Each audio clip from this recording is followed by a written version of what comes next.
The thing that was missing from my life when I got out of the Marine Corps, and I didn't realize it until I got back in the Union, was that camaraderie, that fraternity, that brotherhood that we have in the Union. We had that in the Marine Corps, and I didn't have that. It was missing from my life until I joined the IUPAT.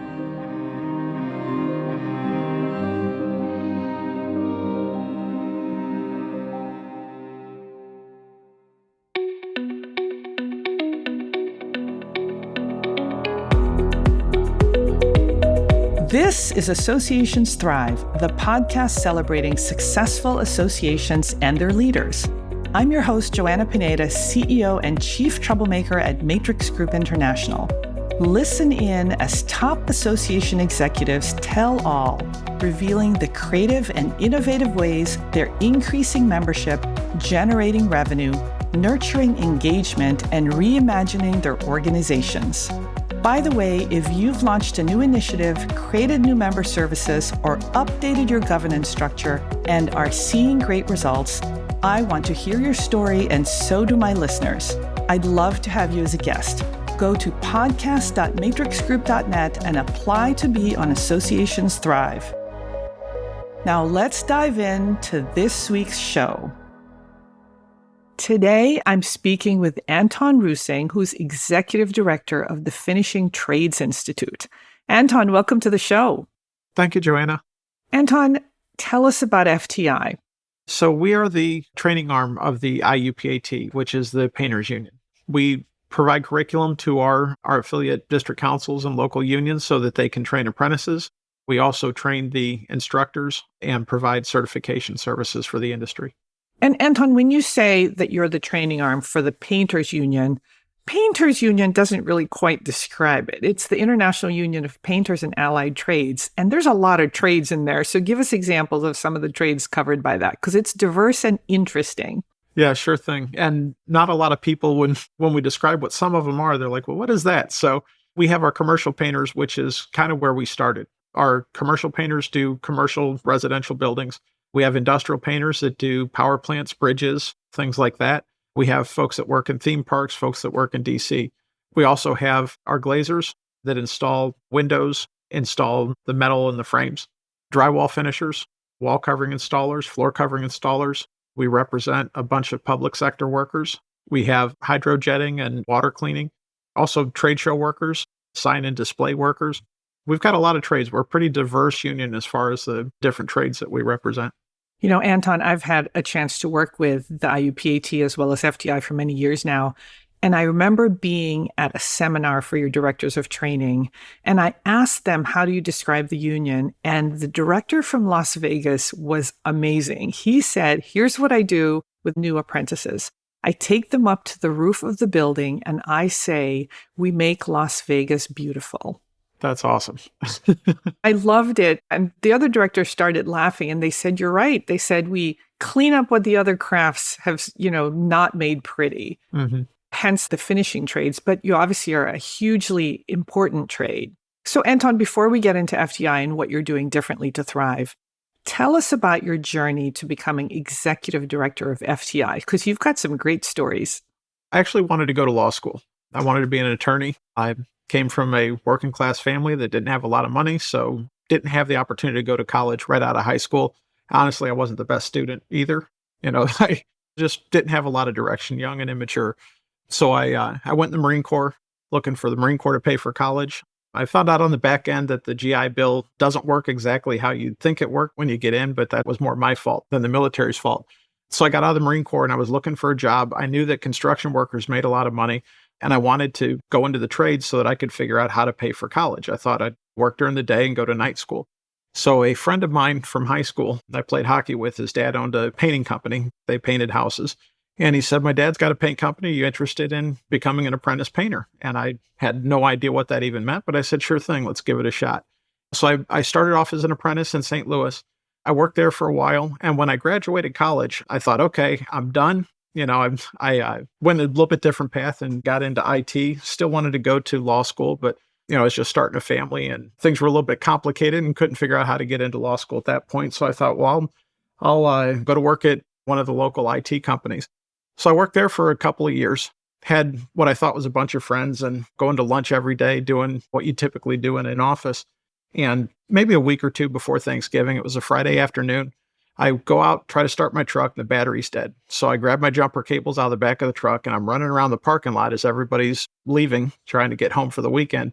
I'm running around asking people if they'll help me jump my car. And they couldn't. They said, I don't know how to do it. My car won't do that. I got to get out of here. So nobody would help you? Nobody would help. Just a bunch of excuses. So I called my dad. It's about a 45-minute drive for him to come over and help me jump my car.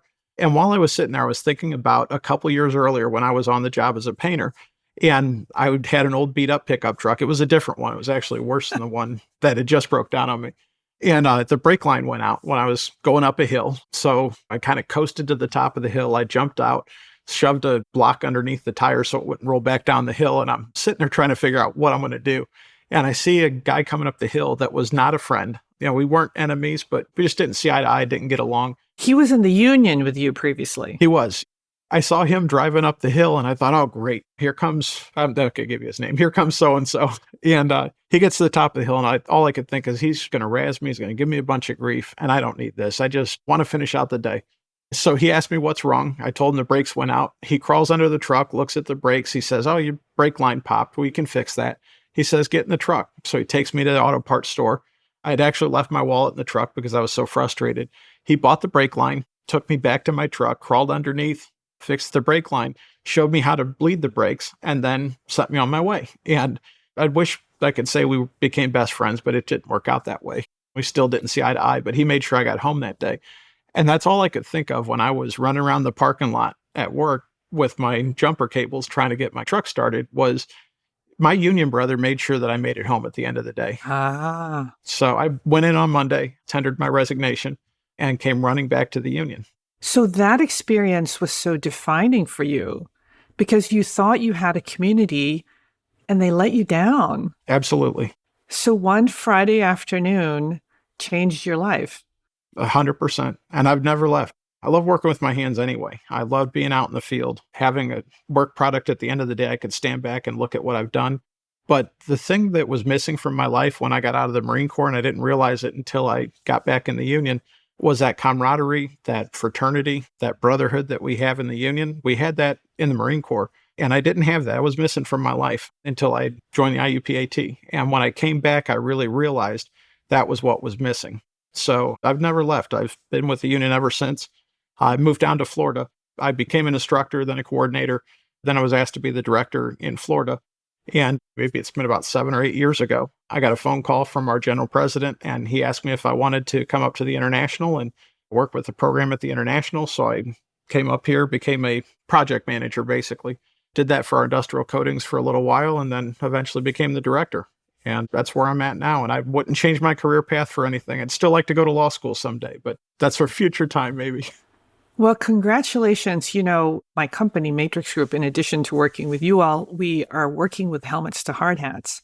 And what strikes us when we interview these vets who go from the military into the union construction trades is they say exactly what you said.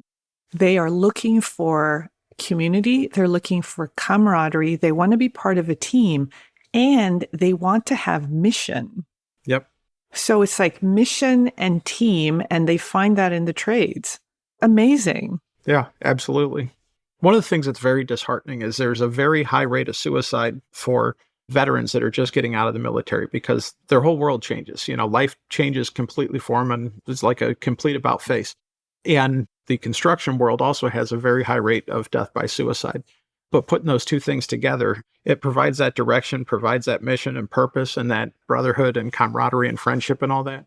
That's a big part of it. And one of the cool programs that we've developed at the IUPAT, it's called Helping Hand. And it's a substance use disorder and a suicide prevention program that's available for our members. And it's a major problem right now, both, again, people getting out of the military and people in the construction industry. We're really proud of the work that we're doing there and the things that we're doing to kind of change those numbers and change the rates of both of those issues. Yeah, I actually worked with one of your staff, Gavin, on the microsite for Helping Hand. And, I got curious about it. Why is this important? Why is this a big issue? And he said, well, Joanna, he said, part of it is these big, strong construction men and women never want to admit that they're hurting, whether it's inside or outside. The other thing that he said is, the thing about our work is if we physically get hurt, then we can't work, which means we don't get paid. So Yep. then it leads sometimes into kind of a terrible spiral of substance abuse because you need the substance, the opioids, to keep working. So Yeah, it's a much needed program. absolutely. Anton, in your business, you are training the trainers, you're working with the directors of training at the locals and the local training centers. What are some of the challenges that they're facing? One of the tough problems right now, everybody's heard of the labor shortage, the skilled labor shortage. And our training programs are top notch. We can train somebody. I knew nothing about painting before I got into the IUPAT. We can take someone like that has zero skill, knowledge, and ability and turn them into a true professional. But in order to do that, we have to put them in the apprenticeship program, which requires a contractor that they can go to work with. You have classroom instruction, and then in addition to that, you have the on-the-job training.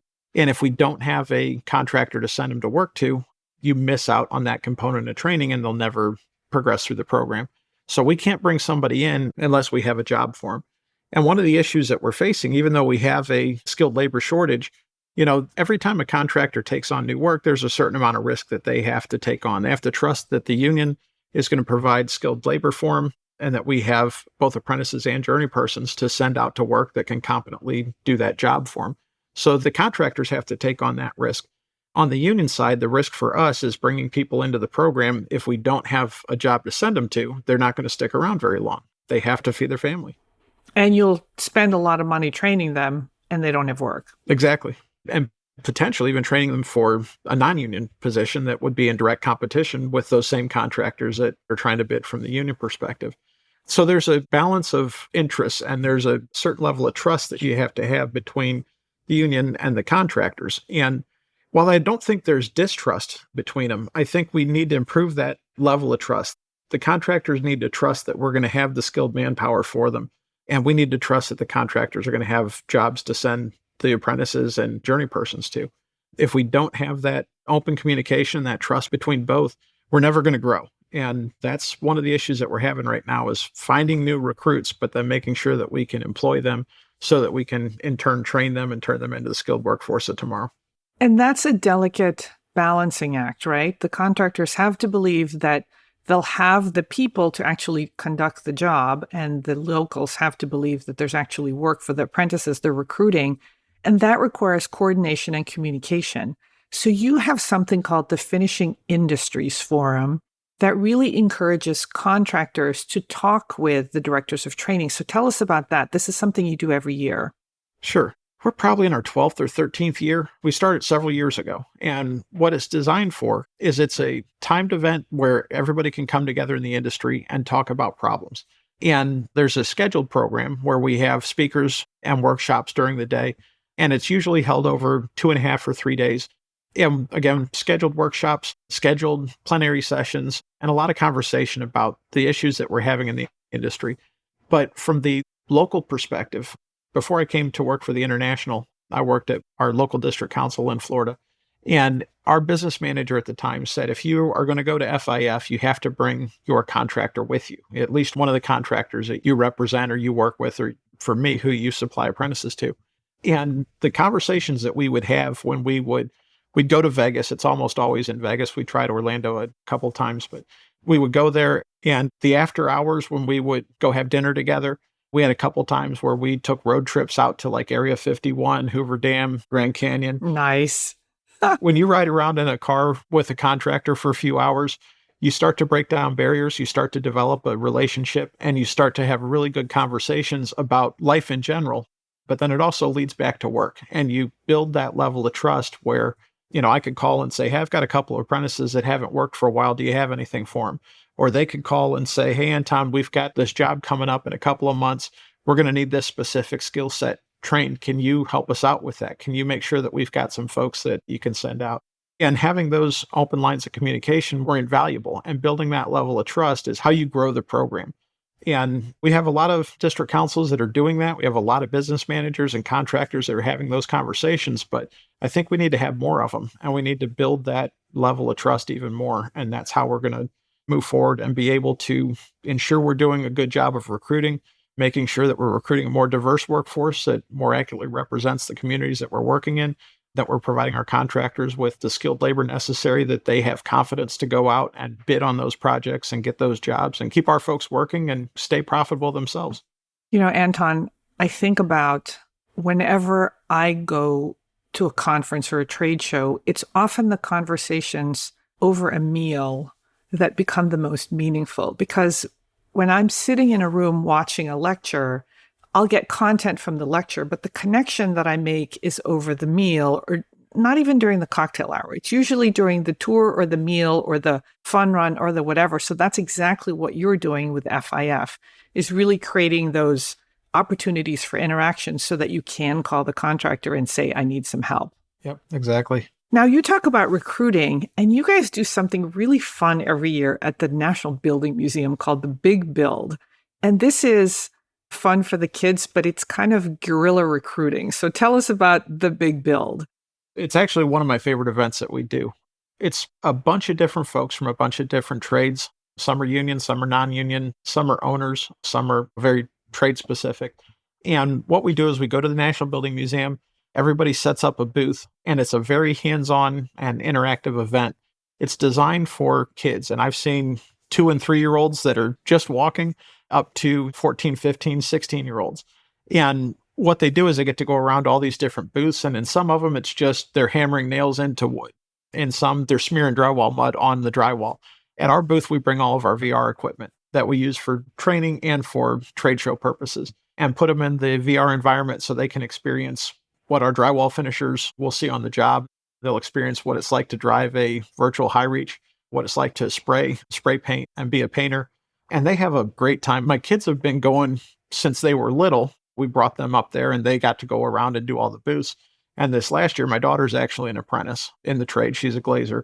And my daughter was working the booth with us, along with some of the folks from the local district council here. And listening to her talk to these kids about her experience in the trade so far and what it was like growing up, in a union household, and then how much better her high school experience was, not having to worry about what she was going to do after high school, where she was going to go.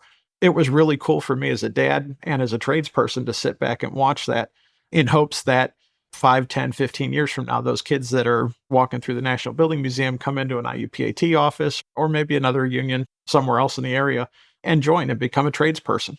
Boy, talk about playing the long game, right, with the Big Build. Mm-hmm. It's obviously an amazing event, but you have to believe that, like you said, 10, 15 years from now, they're going to be some of those kids who've grown up and they'll remember the experience and they'll be friendly to the union, or they'll explore a career in the union. And very clever of you to bring your daughter, because seeing a young woman up there is probably going to be very exciting for some of those young girls.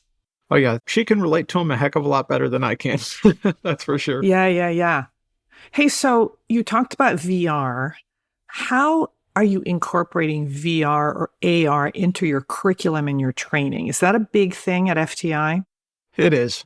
I'll step back in time, maybe 80 years. I don't know when they invented rollers. It was well before my time. So the rollers that you put on the little thing and you can paint the wall with it, the little fluffy things that you put the paint on. Yep, exactly. So when rollers first came out, and then when spray guns first came out, actually, both of those are tools of the trade that made production rates faster. And the union back then, it was different time and different people, obviously. What the union saw that as was, if we increase production rates, there's going to be less of our folks out working on jobs. And that means less people making money to feed their families. So we resisted and we pushed back on that. And we weren't alone in that. There was, I think, most of the building trades, as new technology came in, I don't want to go so far as to say we're Luddites, but we pushed back on some of that new technology because, again, increased production, less people on the job, and it's less people feeding their families. It came anyway. Right. And we've got rollers today and they're accepted. And spray rigs have come and made production rates so much faster. And looking back on it, we have more people working, doing more projects. So it didn't actually hamper our ability to put people on jobs. It actually increased the amount of people that we were able to put out and the amount of work that was able to get done. So we have to embrace technology that makes things faster and increases production rates and all of that. So looking in the future, trying to look at where we're headed, there's drywall finishing robots. There's robots that blast steel Wait, hang on. So there are robots that will hang drywall and put the mud or do whatever it is? What are they doing? Yeah, they'll go in and actually spray the room with drywall mud. They actually have robots that will crawl up the side of a ship and blast it or sand it. And then they have robots that you can put in a tank that will spray out an entire tank without any human interaction, or at least not somebody inside the tank. It makes production rates faster. It's safer than putting a person in some of those conditions. There's two ways to look at it. One way to look at it is that's a job that is potentially costing a construction worker, or the other way to look at it is somebody has to program that robot. Somebody has to make sure that it's done correctly. Somebody has to go in and fix the areas that the robot might not have been able to get into or be able to do. There's no reason that can't be an IUPAT painter. There's no reason that can't be an IUPAT drywall finisher. Ooh. So we have to embrace that technology, and doing VR training hits a couple of different things. One, it kind of helps future-proof us so that we're there embracing the technology and being part of that conversation at the start. But the other thing that it does is it is a way to reduce the training costs. The VR High Reach, or the VR Mobile Elevated Work Platform, is technically what they're called. Some people call them cherry pickers, some people call them high reaches, but it's the bucket that's on the end of an arm that's on a truck. We can train that in a classroom watching videos. We could do a computer-based training. We can stand in front of a room and tell people about it. But eventually, you've got to put them on that piece of equipment. And they have to be 20 stories high or 50 stories high, right? Exactly. And it's dangerous. It's expensive. There's fuel costs, insurance costs, maintenance costs. If you can put them in a virtual environment where they feel all the exact same things they would feel, wow, but it costs less, no maintenance, and they can do it themselves. You could take an apprentice, put them on that VR High Reach trainer, and they could spend a couple hours going through the modules themselves, feeling comfortable. So when it comes time to actually put them on the equipment for the certification, there's less worry about them running over something or hitting something. It's a safer environment for them to learn that prepares them for the actual on the job. So we're trying to future-proof, but then it's also a way for us to train people and make sure that they're learning the skills they can in the most economical way possible. There might be a time where someday you've got people sitting at their house with a VR headset on that's in a virtual classroom, and we can train people all over the country or all over the world at the same time, rather than have people have to get in a car and travel to the training center and sit in front of a classroom. So we're not quite there yet, but we're moving in that direction. So Anton, if I'm someone who wants to be a commercial painter, and part of that is being able to paint exteriors of buildings, and I'm afraid of heights, can I get over that through VR potentially? Absolutely. So interestingly, this isn't in our trade, but I was listening to a podcast one day and they were talking about people that have a fear of public speaking. And they can actually put someone in a virtual environment with a virtual audience and make it look like exactly the environment they're going to speak in so that they get used to it. And I guess it's similar to the muscle memory that you develop when you're working with a tool. It kind of conditions them to not be quite so nervous. And yeah, there's the exact same thing you can do for fear of heights. We can actually put someone in our glazing virtual reality environment where they're standing inside of a building that's several stories up, and they can walk over and look out over the edge and be standing on solid ground, but looking down, and it feels like they're high. Boy, that's got to be safer too, because the first time I'm actually doing that is not in person. Yeah, exactly. And it helps get over that fear. I think the first time you actually do it, you feel that wind blowing in your in your face. It's probably still a little bit scary, but it prepares you for that. And you're safer. If you jump down and hug the ground, you're doing it on the floor in a classroom rather than doing it 20 stories up in a building. Anton, there are so many construction trades. Why the finishing trades?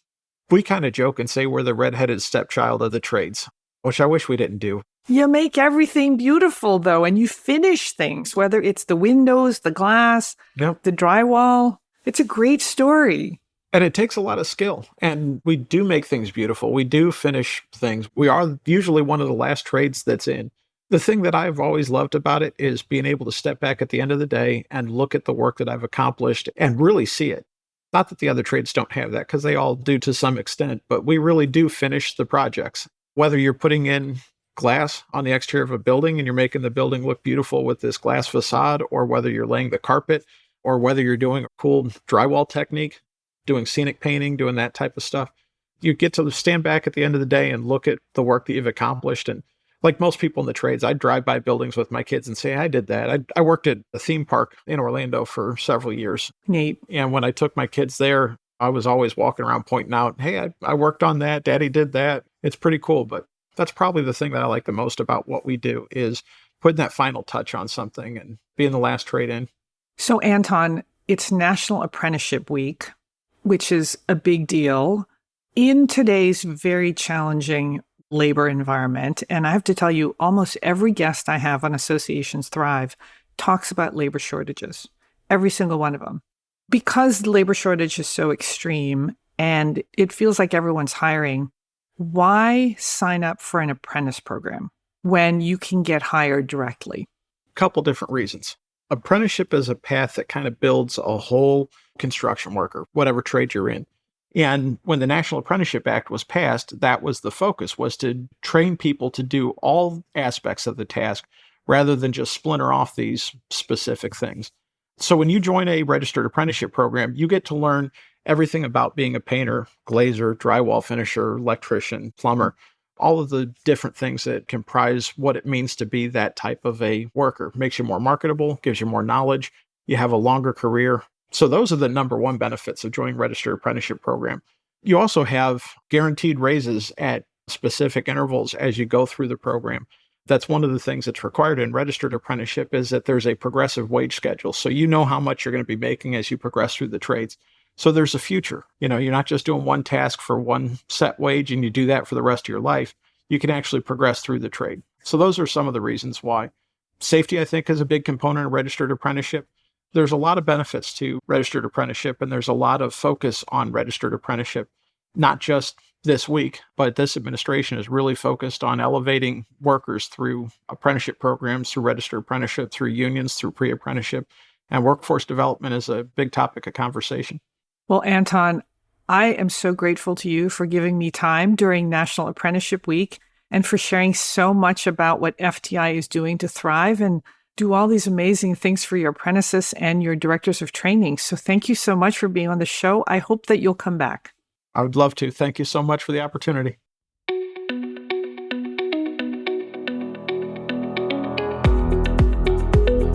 Thanks for listening to Associations Thrive.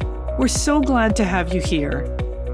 My personal mission and the mission of my company, Matrix Group International, is to help associations and nonprofits increase membership, generate revenue, and thrive in the digital space.